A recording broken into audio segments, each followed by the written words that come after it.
Hello, BJJ listeners. I am Andrew Duckworth, and a warm welcome to our second podcast from your team here at the Bone and Joint Journal. As many of you know, the aim and hopes of our podcast are that we will improve the accessibility and visibility of the studies we publish for both you as our readers, as well as for our authors. During the next 15 minutes or so, we hope to discuss a range of aspects of the chosen study, emphasizing the important points of how the work has been designed, as well as the key findings from the study and how these potentially fit into your everyday clinical practices. We also hope to give you a behind-the-scenes insight into how the authors have developed the study and how it's gone through the peer review process, and giving them an opportunity to put forward the key findings of their study while also hopefully adding to your reader experience. Today, I have the pleasure and honour of being joined by our editor-in-chief here at the BJJ, Professor Haddad, to discuss their study entitled An Assessment of Early Functional Rehabilitation and Hospital Discharge in Conventional versus Robotic Arm Assisted Unicompartmental Knee Arthroplasty, which will be published in the upcoming edition of the BJJ. Welcome, Prof, and a big thank you for taking your time to join us. Thank you, Andrew. Thanks for doing this. It's great to have the opportunity to discuss this paper. Great. So, Prof, your study is obviously looking at unicompartmental knee replacement, which for isolated medial compartment OA is known to be an effective procedure that's reported in the literature to have good patient satisfaction, sound preservation of the native knee kinematics, and good long-term functional outcomes. But as you nicely put in your paper, with an increased with an increased risk of implant failure and shorter time to revision surgery when compared with total knee replacement. So, Prof, to get us started, can you give us a brief background to the paper in relation to the state of the current literature on UKA and what are felt to be the perceived benefits of robotic arm assisted surgery? Absolutely. So I think the reality is many of us believe that UKA is a smaller intervention than total knee arthroplasty. It gives us the opportunity to restore more normal knee kinematics, to allow patients to recover with less morbidity, with a better functional profile, if you like, a more normal gait pattern or speed. Mm-hmm. And there is some data to suggest there's less mortality from that intervention. Right. So I think there's lots out there that has been in the BJJ and elsewhere to suggest that unicompartmental arthroplasty performed well in the right patient is an excellent operation, and that we should be performing that in a proportion of our knee arthroplasties. And I would say in my practice, that's about 15 or 20%, but certainly that goes up to, as you know, some authors who are talking as high as 40 or 50%. Yeah. And I think we have to face the reality that although all of us see excellent outcomes in individual patients with this procedure, we're also aware that some are failing early, requiring revisions. When we've looked at this before, it's tended to be related either to surgical technique and fixation or related to progression of arthritis, which is often malalignment or overcorrection of the deformity. Yeah.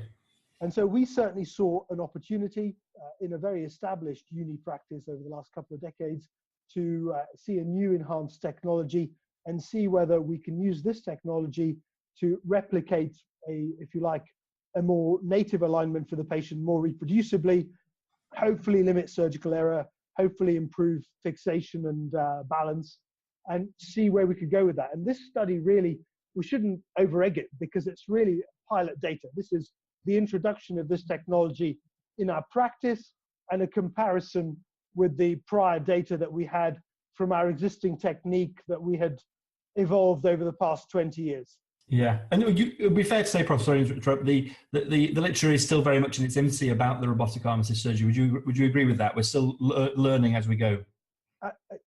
Absolutely, no doubt about that. There's very little that's written in this area. This is a relatively novel technology. Yeah. When you look at the literature, there are a few studies out there, but they're really case series generally, often from innovators or early adopters. So this is an area that requires scrutiny and requires much bigger studies. Yeah. So as you alluded to, Prof, it was obviously it's like you say, it's a series of comparing the two different types of uni knee. So obviously your primary objective of the study was to compare the difference in the postoperative pain. That was your primary outcome between the conventional jig-based mobile bearing uni knees and the robotic arm fixed bearing uni knees. And there was obviously a range of other secondary outcome measures, which we'll obviously come on to. And the study, you had 146 patients, and they all had symptomatic medial compartment OA. and you had 73 consecutive patients who underwent the conventional surgery, then followed by 73 consecutive patients who underwent robotic arm surgery. So just to give the readers an idea about the type of patient involved, could you just go through the exclusion criteria for us, Prof, and a bit about obviously the surgical techniques which are well described in the paper and the perioperative care? So these are all patients that would fit in the category of what you would call anteromedial or varus osteoarthritis. Right. They have isolated medial compartment disease. Their ACL is intact. They have not all had cross-sectional imaging in terms of MRI scan. They've had CT if they've had a robotic procedure, but as far as we know, they have correctable varus with a well-preserved lateral compartment. We've accepted those with patellofemoral disease on the medial side or centrally in the trochlea, but we've excluded the patients who had patella subluxation or grade 3 or 4 damage laterally.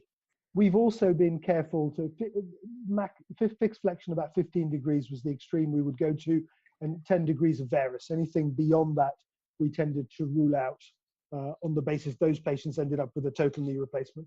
And so in terms of, Prof, I said that all patients underwent a general anaesthetic. Is this part of your practice? Because obviously it's a single surgeon series, and how would you sort of relate that to the standard? It's quite variable, isn't it? The practice regarding whether it's a GA or a spinal or just a GA in a block, really. No, it's a great question, because it's just been our practice. It's a historical practice based on the 2 anaesthetists who were involved in this series. So all these patients were anaesthetized by one of 2 anaesthetists who just happened to be comfortable with GAs. Sure. There's no question that the enhanced recovery pathways that we're looking at now increasingly, and the push towards day case arthroplasty, increasingly people are using single shot spinals, and regional blocks are becoming more and more common. But our practice, and we were very careful here not to change our practice under the surgical technique when we introduced the robotic arm, has been to give a general anesthetic. So we've continued doing that. Yeah, and I suppose in some ways, because it was GA, if anything, you could have underestimated the results really of the robotic arm. Would that be fair to say in some ways? That's true. That's absolutely true. Because in terms of the outcome measures, Prof, what sort of made you pick the primary outcome measure as it was in terms of the pain, and then the secondary? What was your thinking behind that? What drove those decisions? A number of things. I mean, the first is that although there are very few studies on robotic surgery, there was a randomized control study 15 or more years ago from Justin Cobb that suggested a similar signal with decreased early pain, and Mark Blythe's study from Glasgow also suggested decreased early pain. So we thought there might be a signal there. We wanted a validated score, which this pain score is. It's been more used in the shoulder than the knee, but there was some pre-existing data we could do a power analysis on. And we wanted something that the patients could score rather than us being able to bias it. So this is a patient-derived score, and it's measuring the one variable we think is key to focus on here, particularly as we saw the opportunity to try and, if we reduce pain, we're likely to be able to reduce length of stay and improve recovery. Yeah, I mean, I think it's a really interesting point, that, isn't it? I think obviously pain's the primary outcome, but a lot of your secondary outcome methods are really they're sort of associated with that, aren't they? In terms of opiate analgesia use, how quickly they can get to a straight leg raise, the number of physiotherapy sessions. They're all sort of markers of that, really, aren't they? Absolutely. I mean, I think what this study really shows is, for maybe one of a number of reasons, and we can discuss those, the patients in this study who had the robotic arm used had less pain, and hence were able to get moving earlier, needed less analgesics, and were ultimately able to hit their physio milestones and get out of hospital more quickly.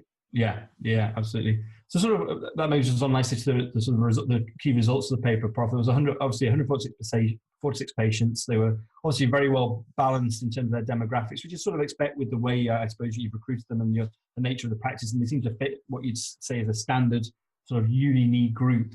And obviously, just if you could summarize what you think the key findings are of the outcomes that you looked at, including pain, and then all the secondary outcome measures. I mean, I think the biggest difference we saw was that these patients had less pain, particularly during the first couple of days. As a surrogate of that, they were able to mobilize more quickly. They required fewer physiotherapy interventions before they hit their discharge milestones, and they required less total opiate analgesia.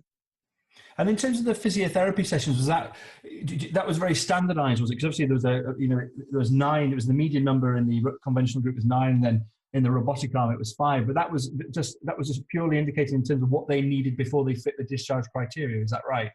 Yeah, that's one of the nice things about the pathway we had in place. In that, first of all, it's important to say it's the same group of physios, the same group of nurses. This is the same one hospital, one surgeon, one operating theatre suite, all shifting in the same direction. So there was no big change here. And the standardized pathway of physios seeing patients in the morning, in the afternoon, third time if needed that day, and doing the same length session each time with a view to hitting those milestones before the physios ticked a box saying milestones met, ready to go home. Yeah. And in terms of the postoperative complications, they were followed up for 90 days or roughly 3 months. That's right. And there was no difference between the two groups either at that stage, was there? No, not in terms of the overall postoperative complications. It really was the early recovery and the improvement in sort of discharge status. And are you continuing to follow them up, Prof, or is it sort of working towards a different type of study? What was your sort of plan moving forward? No, so it's great questions. I mean, we stopped at 73 because we were worried that by then there was probably a cohort effect in that the nurses, the physios, the junior doctors, everybody was kind of aware that this was looking different. So there was a point. So all these patients have been followed up. So we're currently looking at the 1 year and 2 year PROMS data and their functional outcomes. But the most important thing, this really was the preliminary study to look at the effect and see what we could measure, because now we've got a randomized study that is well into recruitment. Okay. Looking into this into a slightly more elegant way, in that the patients are now going to be blinded. In the randomized study, the patients can't tell whether they've had the robotic arm or whether they've had a standard procedure with navigation. Excellent. Yeah. I mean, I think that's key, isn't it? Obviously, it's been very topical at the moment, is the placebo effect, isn't it? And I think automatically when you tell a patient they're going to get a robotic knee, the assumption is they're getting something potentially better, isn't it? I think that's inevitable, really. Absolutely. And if you think of 73 cases, that's over several months. It is certainly possible here that there was a perception by the team that, these patients can be pushed harder, they can move more quickly, because we started from a very poor starting point in terms of length of stay for this operation. So massive opportunity. So some of this opportunity could have arisen just as a result of that. I think we have to accept there are quite significant limitations here.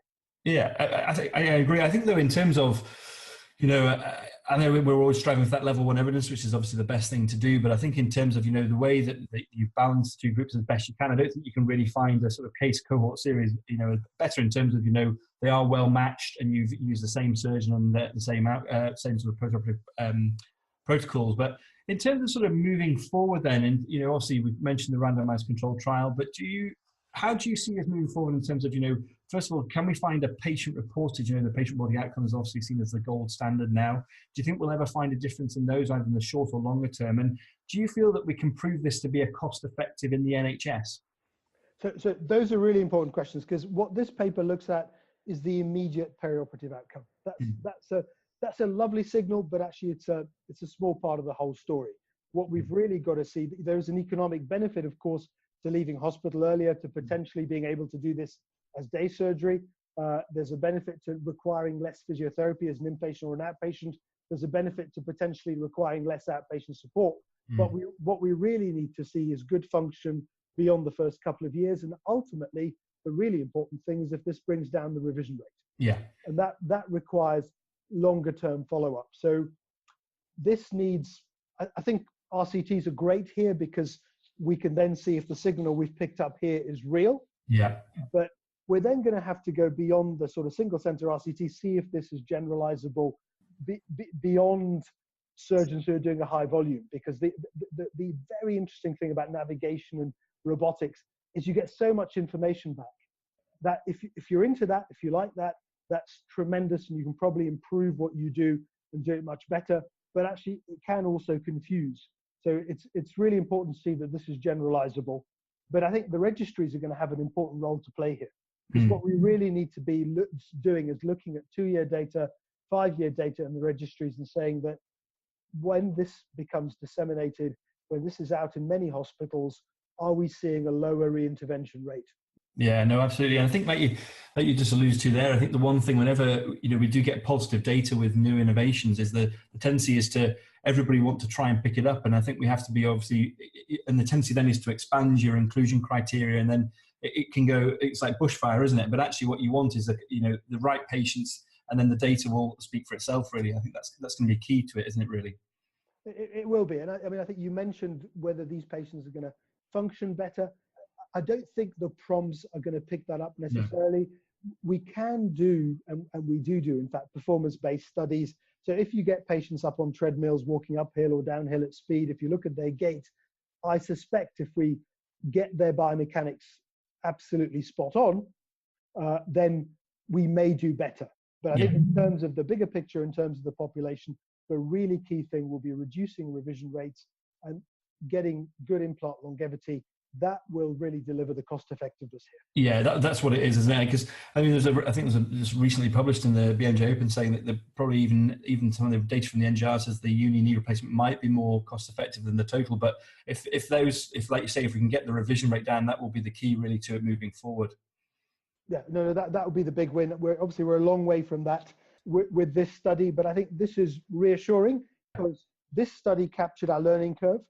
So we've not really seen anything adverse in the learning curve. These patients are doing better than a technique that I certainly been doing for the last 20 years. And the other interesting thing here, which is not necessarily part of this paper, but comes from this cohort, is that you get the implant alignment right straight away with this technology. There doesn't seem to be a learning curve to getting the implant alignment right. There is an increase in time when you're learning the robotic technique. Undoubtedly takes the surgeon and the operating team a bit of time to get used to it, to having the robotic arm in the theatre, to adjusting to the extra information. Sure. So I think that there is a learning effect there. Excellent. Yeah. Well, Prof, thank you so much for joining us for our BJJ podcast, and congratulations on an excellent study. And to our listeners, we do hope you've enjoyed listening in, and we encourage you to share your thoughts and comments through Twitter, Facebook, and the like. And feel free to post or tweet about anything we've discussed here today. And thanks again for joining us.